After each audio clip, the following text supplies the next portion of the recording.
When I was diagnosed with breast cancer, I asked my surgeons a lot of questions.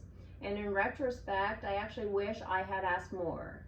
When I had more information about what to expect, this helped to ease my mind.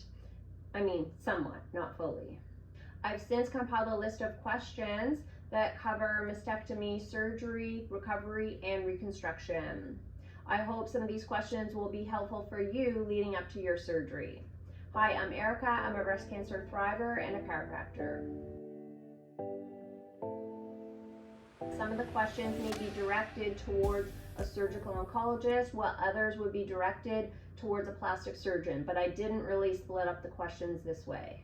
I created a free printable list of these questions, and the link's in the description below.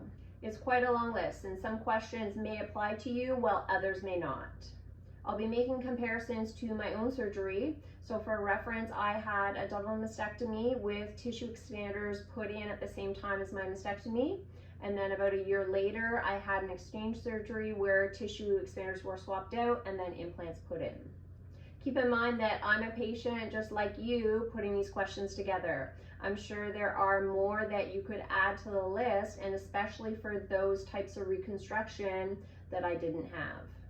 This first section covers questions related to your mastectomy surgery. Once you have your diagnosis, you could ask how much time do you have to make a decision. And what you're really asking with this question is, do I need to make a decision now? Things can move pretty quickly at those initial stages when you're diagnosed, and it can be an overwhelming time. There are some cases where your surgeon may recommend that you make a decision quickly, but in many cases, you have some time to weigh the pros and cons. What are my options with a nipple-sparing versus skin-sparing mastectomy? A nipple-sparing mastectomy is where you keep your nipples and then the skin that's overlying your breast. A skin-sparing mastectomy is where the nipples are removed, but you still keep the overlying skin that's left over your breast. I had the option to try to keep my nipples. My surgical oncologist said that the pathology would be done in the OR, and if it looked like there were clear margins, then I'd be able to keep them. But after the surgery was done, there would be a more extensive pathology, and then if that came back where it wasn't actually a clear margin, I would need to go back in to do another surgery to remove them. That was enough information for me to decide it wasn't worth keeping them. I really didn't want another surgery if I didn't have to. Where will my incisions or scars be? You could ask more specific, so where will they be located, what direction will they be, and how long will they be? If it's a skin-sparing mastectomy, so nipples are removed, then it's generally straight across the breast. This is what I had. If it's a nipple-sparing mastectomy, then it could be under the breast fold, or sometimes it can be vertically down from the nipple. I think there's generally more options for incisions when the nipples are kept. With flat closure, there could be 2 separate incisions if you had a double mastectomy, or in some cases, it can be one long incision across the chest. If you're doing autologous reconstruction like a DIEP, then you would have your abdominal incision and your breast incision. Likewise, with a lat flap procedure, you could ask about the incisions from your donor tissue and then also in your breast area. How many drains will I have after surgery? And approximately how long will they be in for?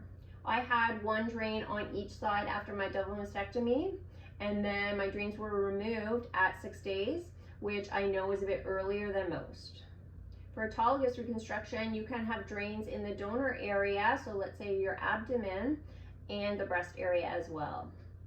If you do have multiple drains, sometimes they're removed at different time intervals depending on the levels of drainage.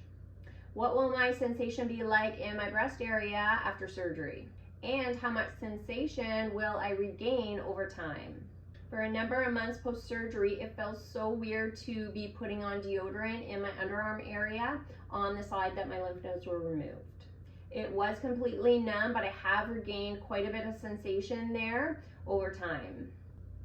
My entire breast area was quite numb for months and months after surgery, and I have regained some of that sensation back. I still don't feel that much in and around my incisions across my chest though.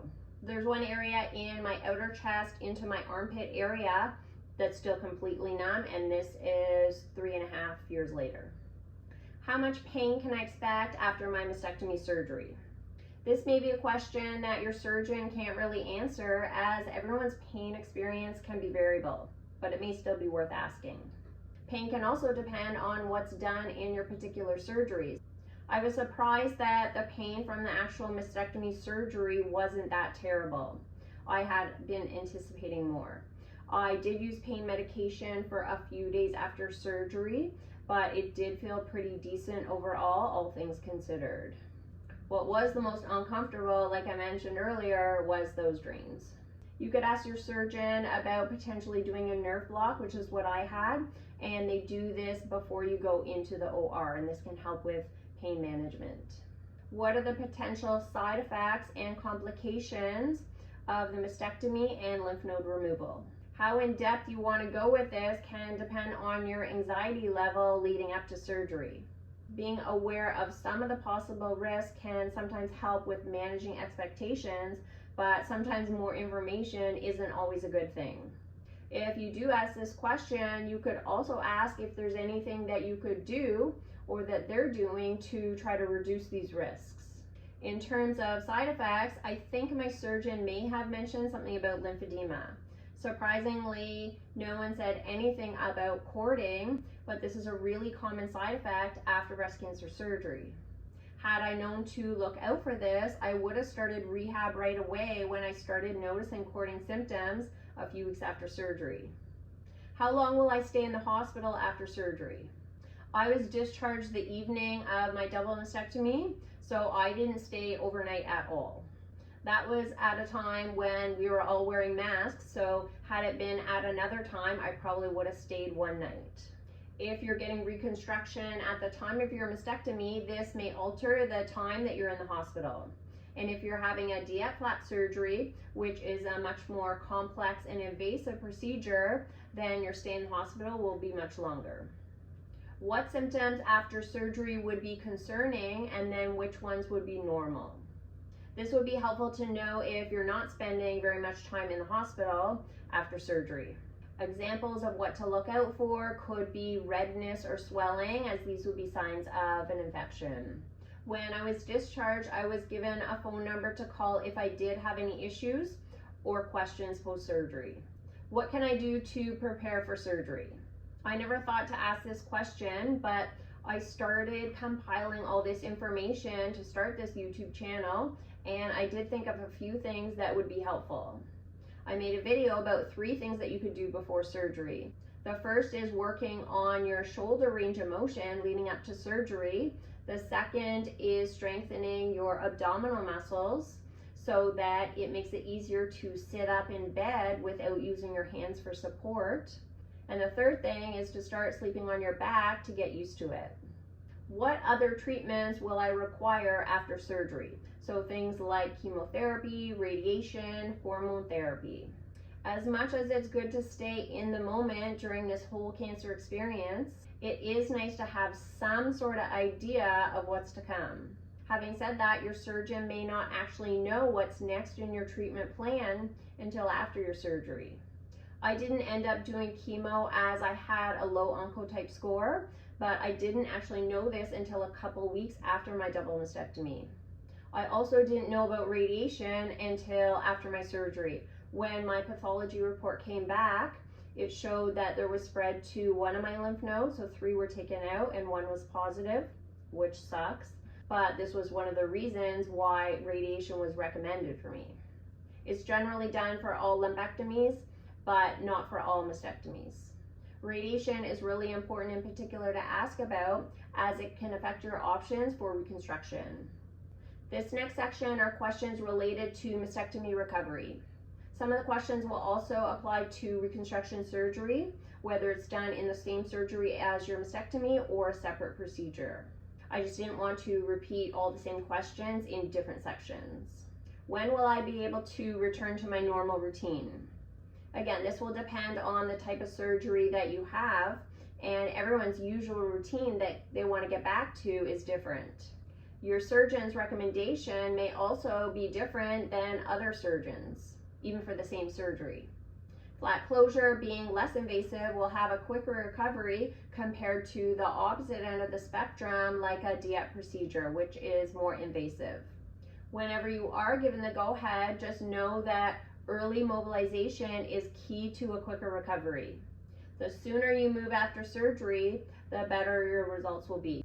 I limited more sort of physically intensive chores for the first few weeks after surgery, things like vacuuming, laundry, chopping vegetables, but then I really tried to do most other things as soon as I felt like I could.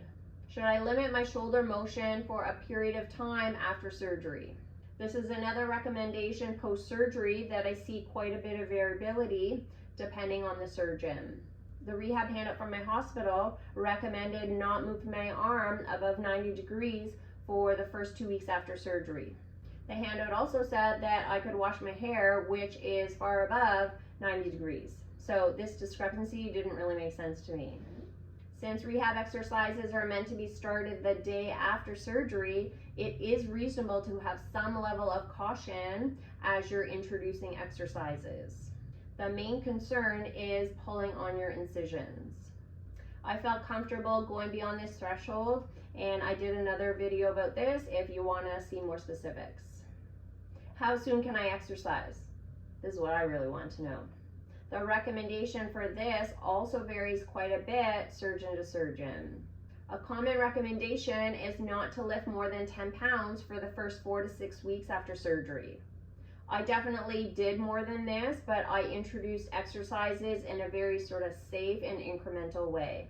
You may ask more specific questions about exercises that maybe use your chest muscles, or if there's a particular exercise that you want to get back to, like yoga, biking, pickleball, then you would want to ask specifics about the timeline and getting back to these things. How much time will I need to take off work? I was told it would be a month for my double mastectomy and then 2 weeks for reconstruction surgery. This was, I'm assuming, the standard guideline, but this didn't take into account that I have a really physical job and it wasn't anywhere close to what this timeline was. Keep in mind that your total time off will also depend on what the rest of your treatment plan looks like, as chemo and radiation will extend that time. Also important to note that this timeline doesn't take into account all the psychological healing time that you'll need, and I definitely underestimated the timeline needed for this. Will I need physical therapy or rehabilitation exercises after surgery? I didn't ask this, but I don't even need to be a surgeon to know what the answer is. It's yes. Your recovery will be significantly better if you combine treatment, if you have the resources, and rehab post-surgery, and if you continue that beyond those initial stages after surgery. If you don't get very much guidance with exercises, I created a rehab program to be done post-surgery that includes 3 stages, 0 to 3 weeks, 3 to 6 weeks, and then 6 weeks plus, which is meant to sort of continue on as a maintenance program. What type of treatment do you need? Some form of hands-on myofascial release. Also helpful would be lymphatic massage. I knew to do the myofascial release, as this is what I do for a living, but I didn't know to do the lymphatic massage after surgery, and then I only started this when I had symptoms set in of lymphedema after radiation. What position should I sleep in after surgery, and what position should I avoid? I really wish I was given some sort of handout after surgery which explained things like this. When you have drains in, it's generally advised that you're not sleeping on your side. And even if you were given the go-ahead to sleep on your side, it'd be so uncomfortable to do so with drains in. But after your drains are removed, you could ask approximately how long you need to avoid sleeping on your side, or maybe your surgeon will give you the go-ahead to do that right away. Do I need to wear a specific bra after surgery? Some surgeons don't recommend a specific bra at all, while others actually send you home with one from the hospital. My surgeon didn't recommend anything in particular after my double mastectomy, where I had tissue expanders put in. She did recommend that I wear one after my exchange surgery, but she didn't specify one in particular. If you don't get very much guidance with this, there's a few features you want to look for in a post-mastectomy bra, and this applies no matter what type of surgery you had.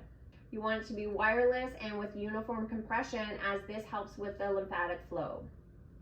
Adjustable in the straps or in the front. Full coverage, so it comes up quite high in the front and on the sides. And front closure, as it's easier to put on at that stage after surgery. There's a lot of mastectomy bras out there, and this is a great one post-surgery. If you get flat closure, this bra also works because it lays flat when you take the bra inserts out. If you learned one thing from this video, hit that like button below. And if you learned 2 things, consider subscribing. This next section covers general questions about reconstruction. What are my options for reconstruction? Not everyone is going to be a candidate for all types of reconstruction, so it's good to know your options ahead of time. Your surgeon will likely discuss implants, autologous reconstruction, where there's a few types, and flat closure, which is actually a form of reconstruction. There are pros and cons to each type of reconstruction, and the goal is figuring out what makes the most sense for you. It's important to know and interesting that certain types of reconstruction procedures are performed more often with a surgeon's expertise doing that surgery and their preference. Some surgeons prefer to go direct to implant and not use tissue expanders at all.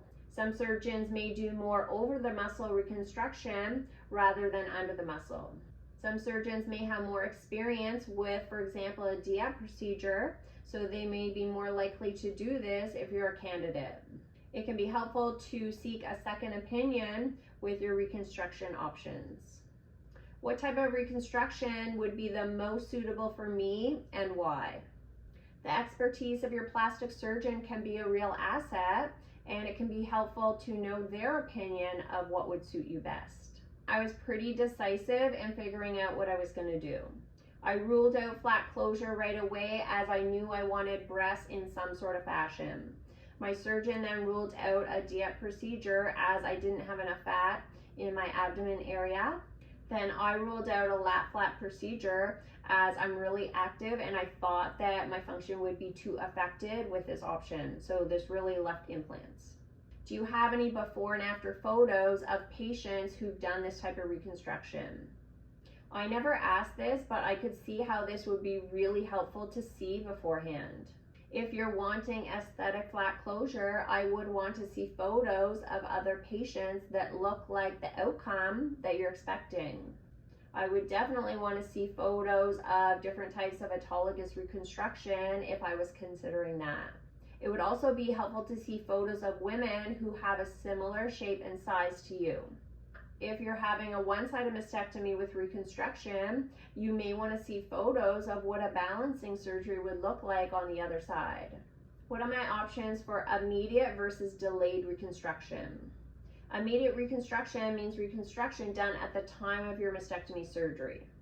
Delayed is when reconstruction is done during a separate surgery after your mastectomy. For example, if you had a single mastectomy and then in a second procedure did a lat flap surgery. A number of factors can play into this timeline. For example, your radiation timeline, your preference for you and your surgeon, or maybe you're not sure what you actually want to do for reconstruction. What are the potential complications or side effects of reconstruction surgery? It can be helpful to be aware of the possible risks and how they're managed. Complications are going to be quite different depending on whether you're choosing flat closure, autologous reconstruction, or implants. How different is recovery time with and without reconstruction? If you're debating between 2 types of reconstruction, or maybe 3, it can be helpful to know the timeline for each, both short-term and long-term. The timeline may be enough of a deterrent to choose one type of reconstruction over another. How many surgeries will I need? And do you think I'll need to do a revision surgery? I didn't ask this, but I really wish I did in retrospect. I've had 2 surgeries so far, but no revisions. I had my initial double mastectomy with tissue expanders and then my Shane surgery. And I was 44 at the time that I did that second surgery. but that's young. I'm not going to have those in for the rest of my lifetime. When I asked my surgeon about how long implants are typically kept, she said about 10 years or so, but it's not like at 10 years they immediately need to come out. So I don't actually know the timeline for what's next for these. Back to revisions. I would ask what the most common types of revision are for the reconstruction surgery that you're looking into, and what percentage of women usually need to do that. How will breast reconstruction impact the timeline for the rest of my cancer treatment? You could also ask this question the opposite way. How will other parts of cancer treatment affect the timeline for reconstruction? After my double mastectomy, the timeline to do an exchange surgery was supposed to be about 3 to 6 months after that first surgery.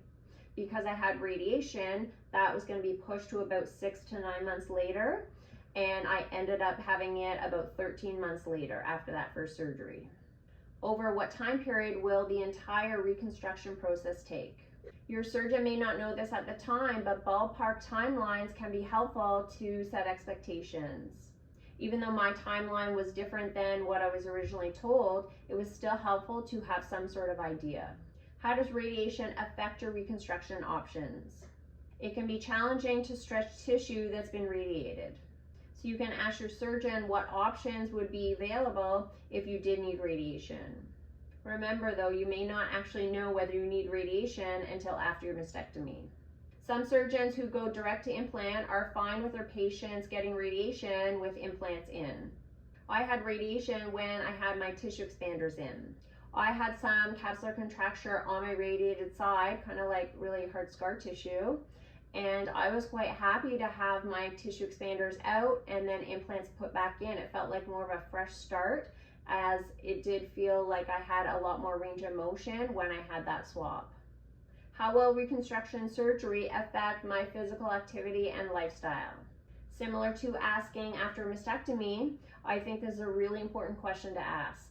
I asked my plastic surgeon questions about this in some capacity at every appointment that I had, and I had a lot of appointments. With a DIEP, the timeline that you typically see for recovery won't apply, as obviously this is a much more invasive procedure. You'll be needing to recover from not only breast surgery, but also abdominal surgery. So for this, how will this surgery affect my core and overall function? Same goes with lat flap surgery. How will my shoulder function be affected? Will I have full range of motion afterwards? And will I regain full strength? For implants, how will my chest function be affected with implants going under the muscle? If you're active, you definitely want to ask your surgeon more about this. How do you determine the final breast size? If you're choosing implants or autologous reconstruction, this sort of thing is going to come up in your consultation. With implants, the final size is actually determined in the OR, and they use sizers to see what actually looks best once it's in your body. So I went into my surgery asking my plastic surgeon at multiple appointments that if we needed to go up or down in size, because I knew this was going to happen in the OR, that I wanted to go down. I wanted the implants to be pretty proportionate to my body and not get in the way with any exercise. Since I didn't do autologous reconstruction, I'm not actually sure how the size is determined. Some of it is probably due to how much abdominal tissue there is to be transferred to the breast area. If you're doing a one-sided mastectomy, the size can also be determined by your original breast size, as you may be wanting to match or do a balancing surgery. What will my reconstructed breast look like? I wanted to know what I was going to look like straight out of surgery. I remember asking my surgeon if my breasts are going to look lumpy. I'd have tissue expanders at the time, as I remember reading that somewhere. She said they weren't going to be, and they weren't, but I really had no idea what to expect. I also wondered what size I would be right out of surgery.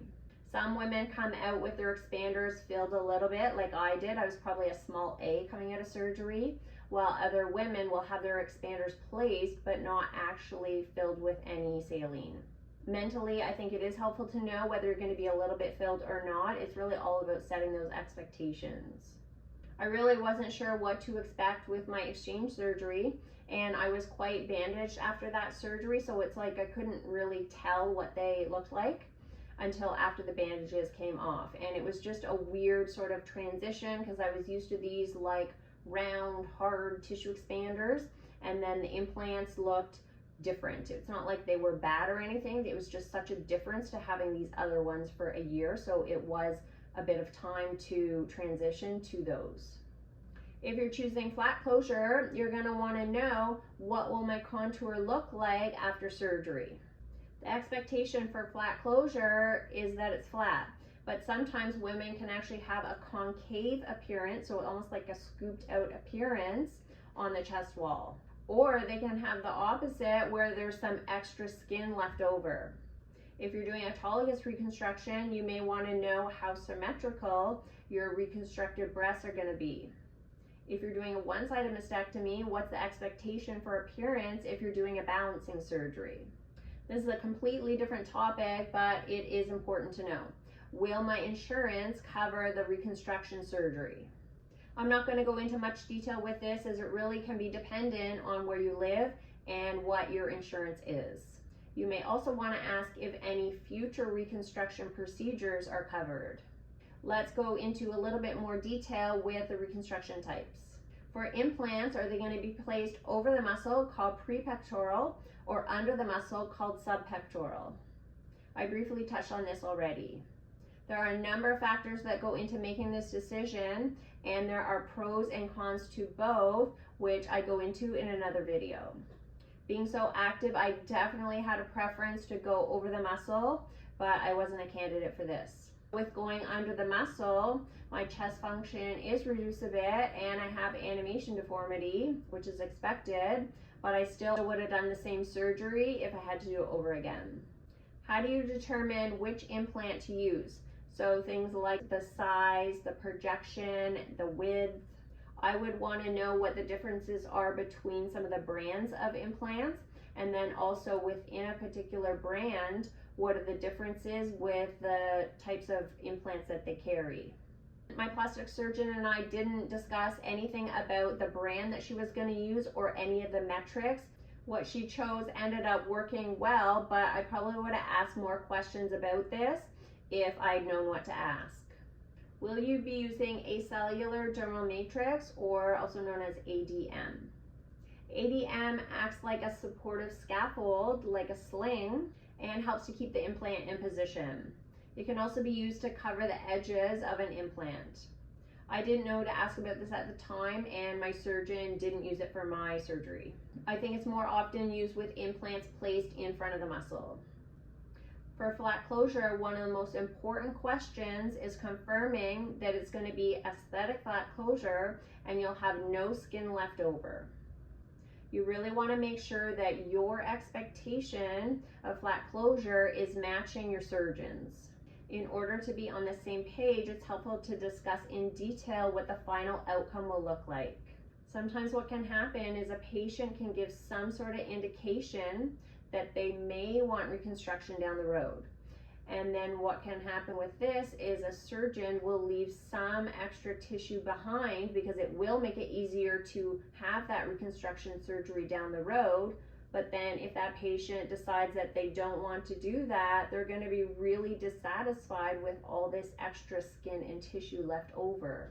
Be sure to get this in writing in your clinical notes so that you and your surgeon are on the same page. What are my options if I decide to do reconstruction after going flat? So back to what I was just saying, even if you ask this, you want to make sure that you want aesthetic flat closure, even though you're asking this question.